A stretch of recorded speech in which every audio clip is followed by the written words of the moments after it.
Greetings and welcome to the first annual Pacific Northwest Multicultural Reader Series and Film Festival, empowered by Zoom Catchers. Thank you so much for being here today. My name is LaSharn Hopkins. I'm the curator of the PNMC Reader Series and Film Festival. I have the honor and pleasure of introducing our live reader series of a brand new play written by Jeannine Foster McKelvia titled Schoolgirl Crush. Before I tell you the synopsis about Schoolgirl Crush, let me introduce you to Jeannine. Jeannine Foster McKelvia is a director, actor, and playwright. Jeannine began focusing on writing plays as she realized that roles and stories that focus on mature African-American women were very few. Her plays include The Perfect Reunion, The Ghostmans, Schoolgirl Crush, and Sisters and Friends. A few of her directing credits include Swing and Miss Invictus, Negro Ensemble Company, A Doll's House and the Story, Sarah Lawrence College, A Question of Taste, original production at Pittsburgh Playwrights Theater, and producer-director in the Midtown International Theater Festival, NYC. Her acting credits include also Rosalie Pritchett, Negro Ensemble Company, Scissoring, Columbia Stages, Punching Glass, Manhattan Rep Theater, Five and Flying Lessons, Sarah Lawrence College, Relativity and Ashes to Africa, Kumtu, Repertory Theater, American Menu, Blue and the Dance on Widow's Row, New Horizon Theater, the web series Escaping Single, and the independent short film String of Pearls. Jeannine is also a professor of theater at City University of New York College of Technology and Marymount Manhattan College. Also, she is a graduate of Duquesne University and Sarah Lawrence College. With such an impressive bio, we're honored to have Jeannine's new play, Schoolgirl Crush, read at our reader series. Schoolgirl Crush was directed by Allie Woods. And let me tell you a little bit about the play. The synopsis for Schoolgirl Crush is the headmistress at an all-girls private school mediates a fight between two of her best students. When the parents are called in to sort out the problem, the views revealed by students and parents on race, class, and interracial dating sound more like rhetoric from previous centuries than 21st century progress. Shocked and surprised, the headmistress begins to question her own beliefs and the improvement on race relations.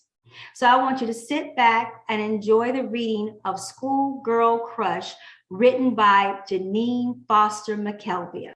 Setting, 2010. Headmistress office at Milestone Academy, an all-girls private high school in upstate New York. The office is decorated very conservative. The office of Dr. and Headmistress Dr. Gillis.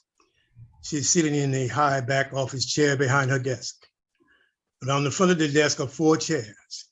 Seated here are Imani, Mrs. Brooks, Cynthia, and Mrs. Campton. Do you want to explain to me why you were fighting? Well, answer me. Why were you fighting? I don't know. She gets on my nerves. What does that mean? Cynthia, if you want to answer the same question, why were you fighting? Young ladies don't fight. I don't know. She just annoys me. You can't go around hitting people because they annoy you. I was hoping to get to the bottom of this fight. Cynthia and Imani are excellent students that, well, up to this point, have been examples for the younger girls.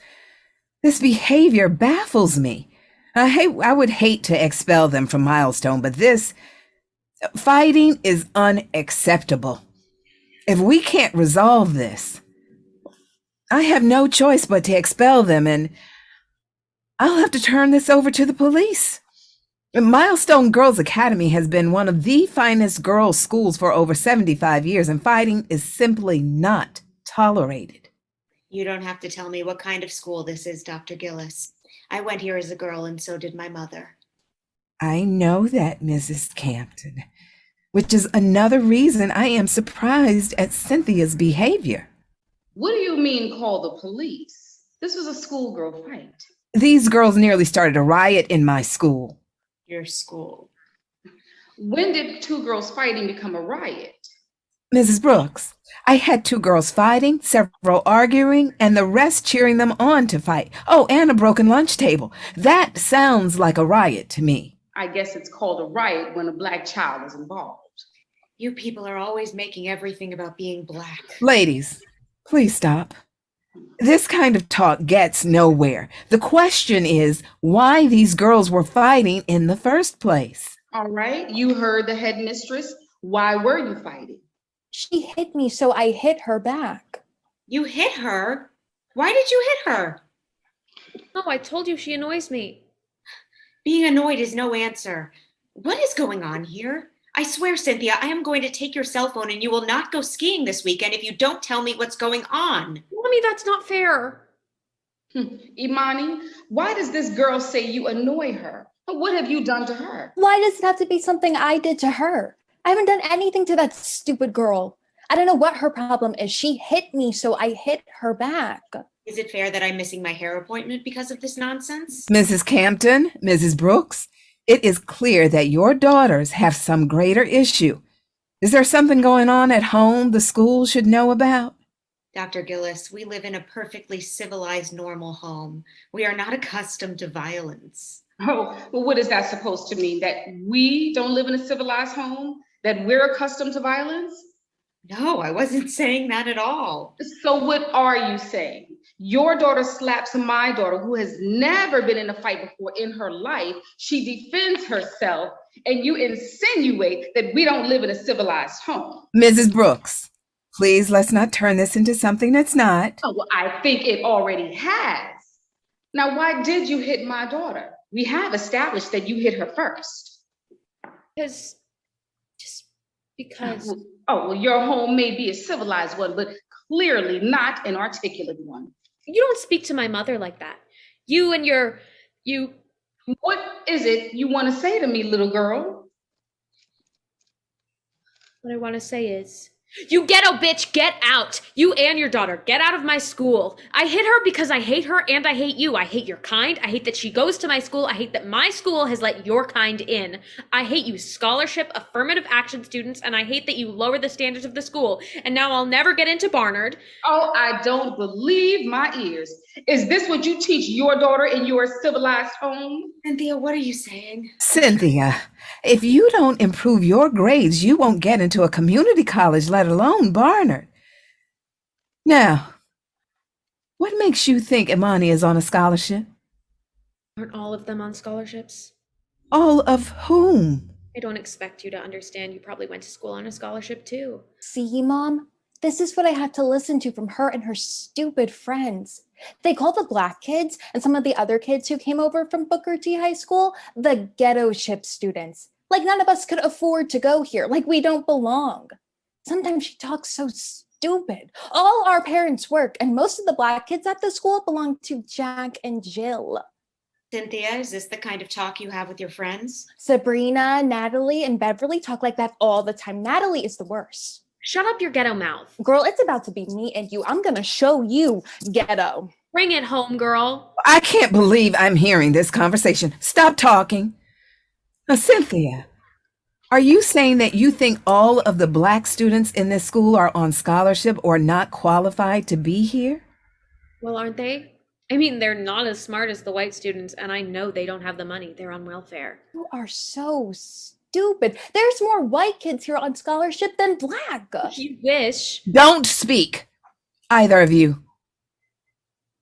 Imani, I'll get to you in a minute. Cynthia, I don't understand you. You have been at Milestone since first grade, and there have always been Black students, students from all ethnic backgrounds at this school. Cynthia, I am very surprised at you. Where did you get these ideas? You know perfectly well. No doubt from you in your civilized home. And you didn't think she was listening to your conversations at cocktails in the evenings, did you? How dare you imply that these are not the kind of conversations that we have in our home? My husband and I never express ideas like this.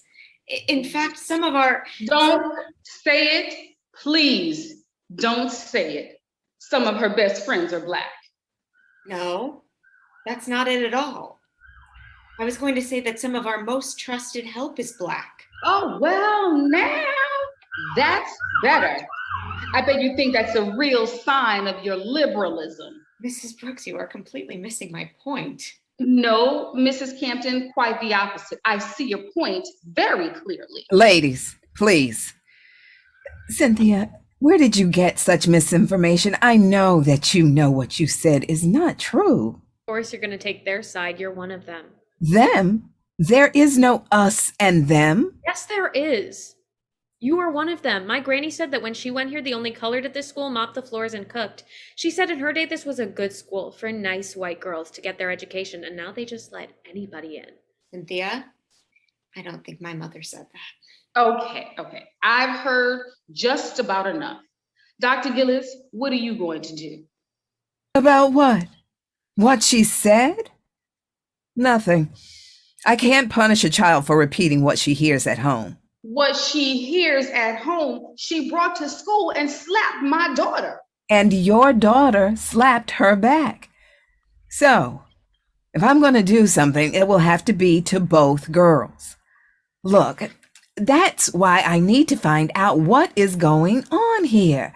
I really don't want to expel them, and I certainly don't want to call the police. After what I have just heard, you are not going to punish my daughter for defending herself from this uncouth piece of just...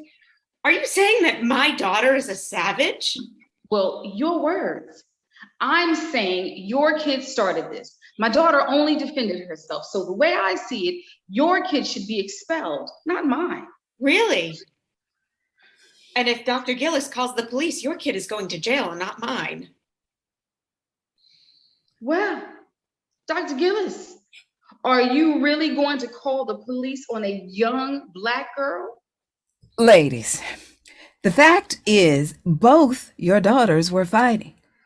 Now, school policy states all students involved in a fight or any kind of violence are to be expelled. But this was... When did that rule come into play? When Milestone Academy accepted more than one Black student at a time and the white parents became afraid of the poor, dangerous, violent Black kids? Okay. I have tried to be nice, but I see that you people don't understand nice. Cynthia may have hit your kid, but the truth is that your kid probably had it coming. Honestly, I'm sick and tired of you people playing the race card when something happens that you don't like. I'm playing the race card. Your little brat there just called me a ghetto bitch, said Blacks are not as smart as whites, and I'm playing the race card. Lady, I play the cards that I'm dealt. Dr. Gillis, please do something about this woman and her daughter. Oh, I'm going to do something, and probably neither of you will like it. I'm getting a clearer picture of what your daughters hear at home, which explains many things. I assure you, there is nothing out of the ordinary happening in our home. Only a Confederate flag flying in the front yard in the great state of New York. Better than having drug dealers on the corner. At least I don't have addicts living in my house. Mrs. Brooks, Mrs. Campton, I want to speak to Cynthia and Amani alone, please. I am not leaving my daughter to be subject to whatever you people... Mommy, I want you here. Granny said she's not sure what this school is coming to, having one of them run things. I don't understand you, Dr. Gillis. You stand there and let them talk about you as if you're not even in the room. Mrs. Brooks, what do you want me to do? Have a tantrum? Shout power to the people? Burn down the school? That's not how I do things. I'm beginning to see why you're here. Now, if there's an us and a them, you're not sure what us and them you are. You're one of those Black people who go along to get along. And your strategy is, if I don't think I'm Black, just maybe no one will notice that I am Black. Now, I know you think you don't have to, but sometimes you have to take sides. Sometimes. You sit there and let this white child speak to you in a manner that I know you would not tolerate from any Black child in this school. You threaten my daughter with expulsion and calling the police on her for defending herself, yet you listen to this girl and her mother speak to you as if you were a servant. Isn't she? You just always have to say something. Dr. Gillis, Before she convinces you to hold a Black Power meeting and be down with the peoples or some other code thing you people say, remember, you are here to uphold the standards of Milestone Academy. Now, you were hired because the board thought that you would be able to do that. Hold up the very high standards of this school. And they had to fill some affirmative action. Cynthia, hush. Well, Dr. Gillis, what do you have to say for yourself now? Has she humiliated you enough? Black people like you make me want to scream. You're so worried about being colorless.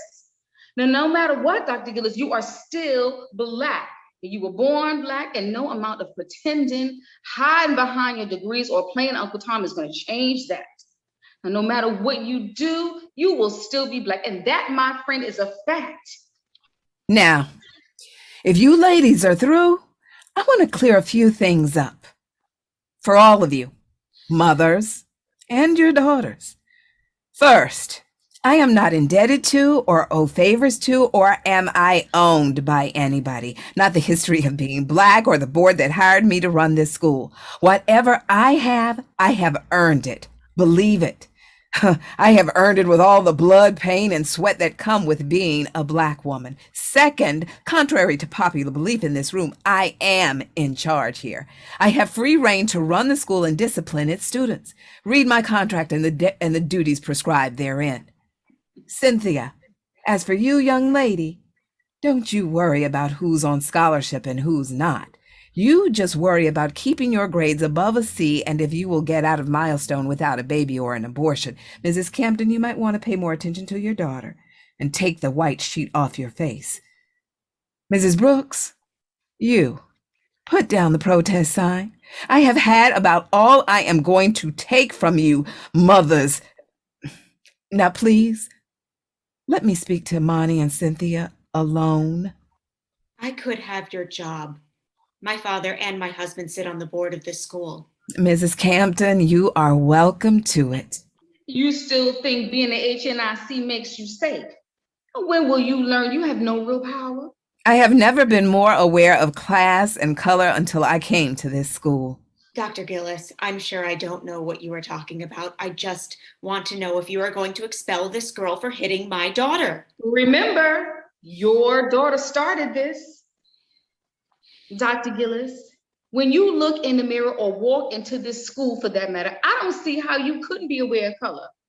Milestone Academy tried to be liberal by hiring you, but it is not. It is the same white conservative guilt masquerading as liberalism. And this little brat's grandmama was right. 30 years ago, they would not have allowed you in this place unless you came to clean it up. Mrs. Brooks, Mrs. Campton, I am going to ask you again to leave my office. You can wait in reception while I speak to your daughters. Now, you can do as I asked, or I can just expel them both right now and call Police Sergeant Donesco. You can't do that. I can, and I will. My father and the Board of Trustees will hear about this. You will be fired, and I will personally see it to it that you can't even get a job here as a crossing guard.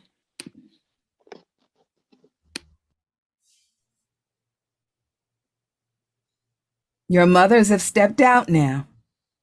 Let's talk. Cynthia, why did you hit Imani? And don't tell me she annoys you, because I know you two usually get along very well. I don't have to tell you anything.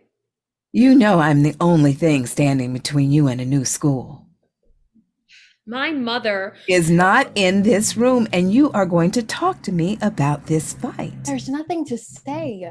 She's just stupid and she only thinks about herself, and I hate her. Well, seems to me you two were friends last week at the Fall Festival dance. That was last week. Until she was an idiot. Okay. What made her an idiot, as you called her? She just is, okay? She just is. Time's getting short, and I'm running out of patience. So either you talk or you're out.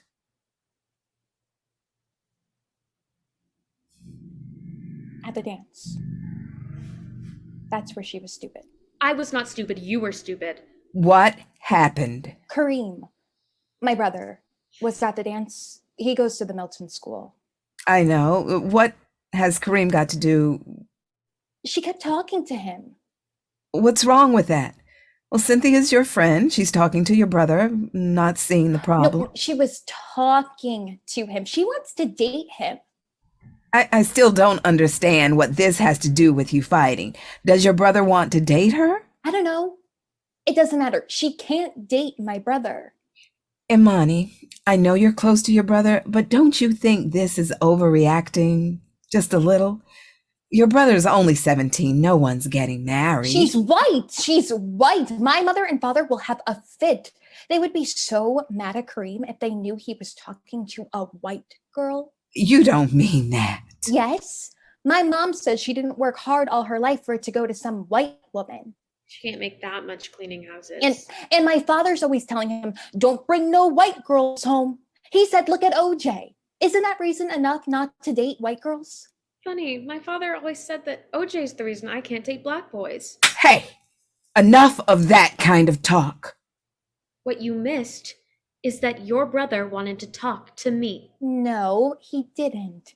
You wouldn't stop talking. You never stop talking when there's boys around. You don't know everything that happened. You weren't glued to Kareem the whole dance. He wanted to talk to me. Look at me. All the boys want to talk to me. See, that's your problem. You think every boy you meet wants you. She always thinks that. When we went to the dance at Milton, you thought Gary Scott wanted to talk to you, but he's dating Nan Roberts. Gary is stupid. Here's the big news, Cindy. Not every boy wants you. Not everybody thinks you're cute. Kareem was just being nice to you. He thought we were friends. He doesn't want to talk to you. He likes Juanita Branson. She's black. He told me they're both applying to Hampton. Kareem knows what will happen if he brings home a white girl. Shut up. Shut up. Imani, what will happen if your brother dates a white girl? When my older brother, Jason, was dating Angela Golden, she was nice. I liked her. But she's white, and my parents had a fit. They went into the study with Jason and closed the door, and they were in there a long time. I don't know exactly what they said, but them not paying for college was part of it. But Jason went to college. Of course he did. He just started medical school.